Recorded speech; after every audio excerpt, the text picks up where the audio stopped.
Бастан. Абай Құнанбайұлының 175 жылдығына орай жазылған Райса Ахан қызының өлеңі, қазақтан туған.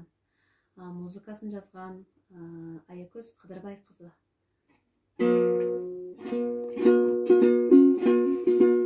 Кеңдігі келбет, жаһанды кернеп, қатардан қалмай асыққан.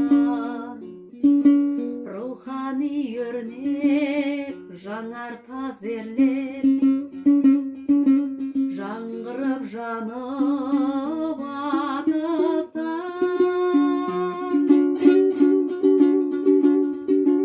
Азапқа терлеп, қазаққа ермек, табылды дерміз бақыттан. Татқаны кермек, тартқылай бермек, таласып мүкте тасыққан.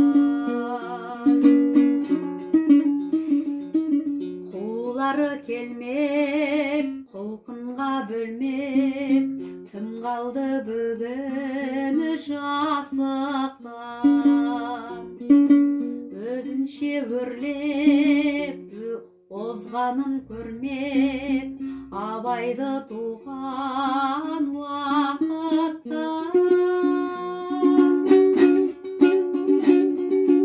Жақсыны сүйіп, жақсылық жиып, Аллаға жүрек бағынған. Намыссыз сыйып, намысқа тиіп, әлемге Абай танылған.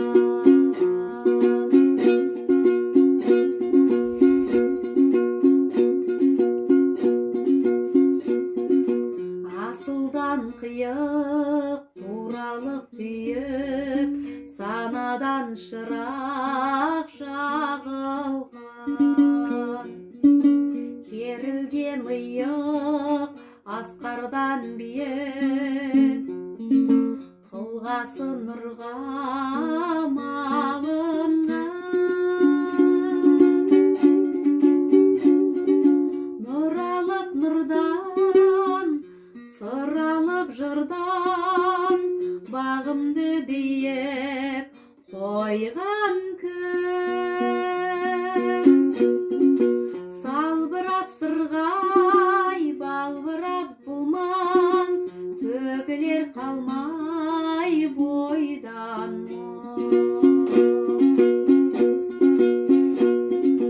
Төбемде тұрған көгілдір тудан, айналдым елім, айналдым. Қазақтан туған ең ұлы тұлғам, Абайды оқып